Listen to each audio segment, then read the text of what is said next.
sack it the next turn for like 12 mana or something of any color combination. That turned out to not be true. But very good the way it is, and it'll get more play than it would otherwise in the other version. Telepathy is not very good. Tempest of Light, sideboard card. Tendrils of Corruption, it's always been an amazing black removal spell. Terramorphic Expanse is really good mana fixing. Can take that in mid-range. 6th, 7th, 8th pick is fine. If you're trying to play 3 colors, then you got to take them higher.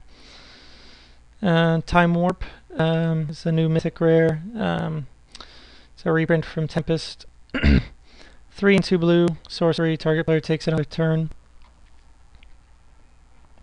It's pretty good. I definitely play it in limited because, you know, the 5th turn you play it and you attack and you untap, you draw another card, it replaces itself. Do I think it'll make constructed? Maybe. Depends. It's a little slow. It's, but it definitely could. These went up in value a lot. Tomb Scour.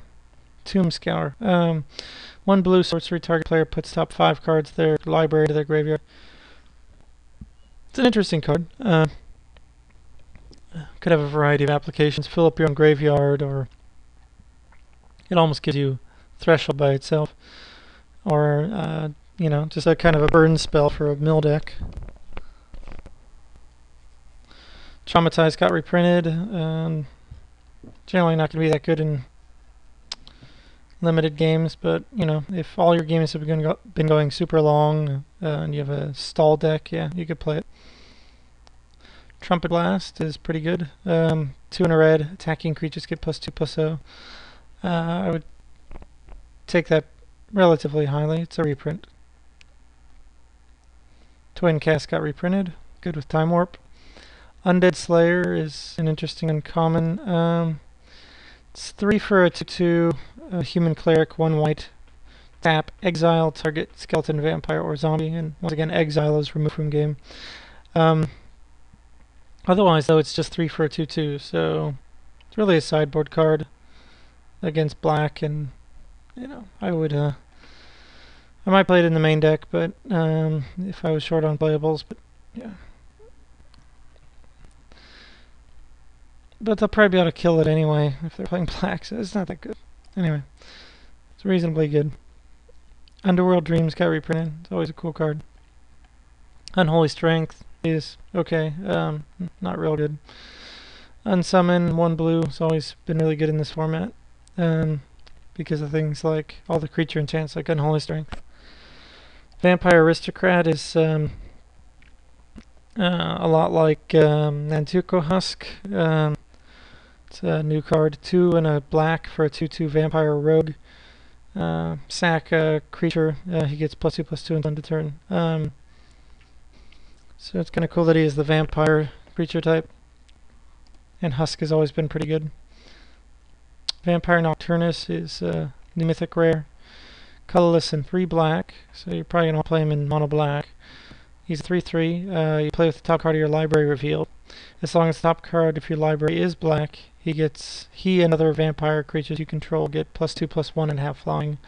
So he has the potential to be 4 for a 5/4 flyer and make all your other vampires insane. So he's really good. I definitely play with him in limited. You have to go pretty heavy black though, which will make his ability go off more anyway. Veteran Armorsmith, 2 white for a 2/3. Other soldier creatures you control get +0/+1. Take these pretty high. Get a whole bunch of them, they're really good. And the other one I would probably take higher. 2 and a white for a 3/2. And other soldiers you control get +1/+0. So, really good. Mid-range creature picks, but if you're going soldiers, you know, you might have to take them pretty high. Removal, and then these guys next. Faishino Spear Hunter, I mean, depending on what's in it. Don't take the Morcera Angel, right? Spear Hunter, it's the classic 2 and a red for a 2 on first strike. So, yep, he's fine. Reasonably good. Wall of Bone, Good for defensive decks. Colorless and a black. 1/4, 1 black regenerator, defender. Then we got Wall of Faith, which is new card, I guess. Yeah. 3 and a white for a 0/5 defender. Wall of Faith gets +0/+1 until end of turn. Kind of looks like a reference to that Next Generation episode where Q makes a wall, like this wall of chain thing in the, in space to prevent the starship from leaving. Anyway, big wall, very good. 4 mana is a lot. Wall of Fire, definitely better because it can kill things. 3 for a 0/5 fire breathing. Wall of Frost, even better because you don't have to invest in it. 3 for a 0/7. When he blocks a creature, the creature doesn't untap next turn. So that guy's great in blue. Take him mid-range. Take the flyers first, but then the Wall of Frost after. Warp World got reprinted. Really dumb card. Warpath Ghoul. 3 for a 3/2 zombie. He's reasonably okay. Mid-range creature.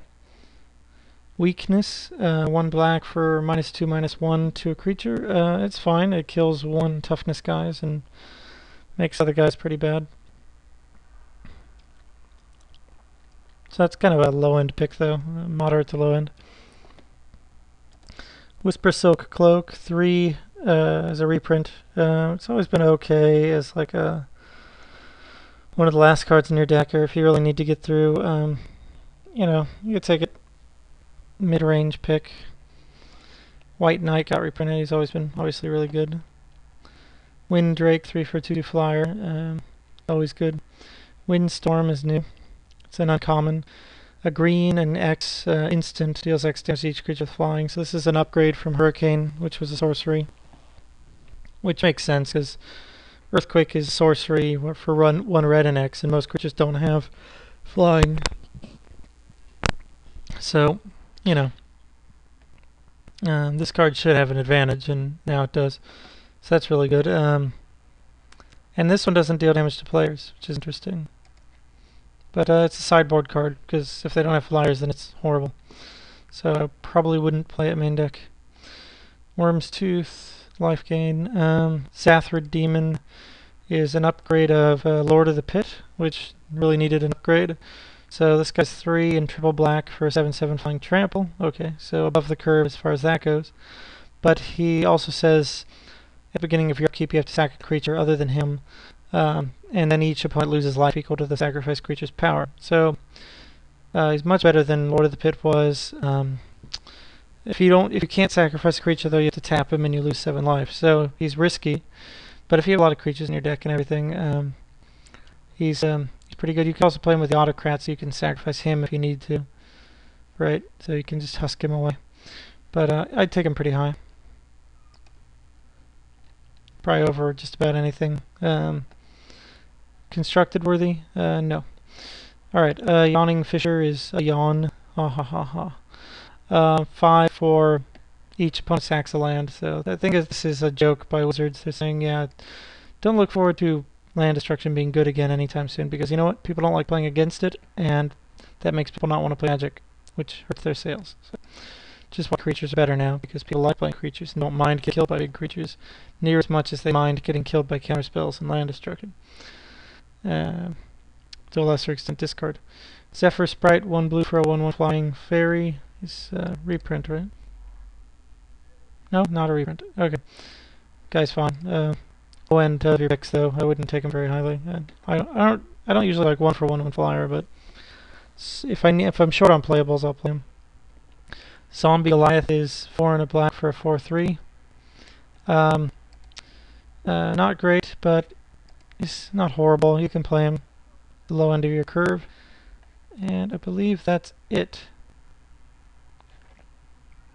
So those are all the cards 10th edition. I'll do a commentary in a little bit about the rules changes, where I'll talk about them in more detail. Hope you enjoyed the commentary, and have a good one.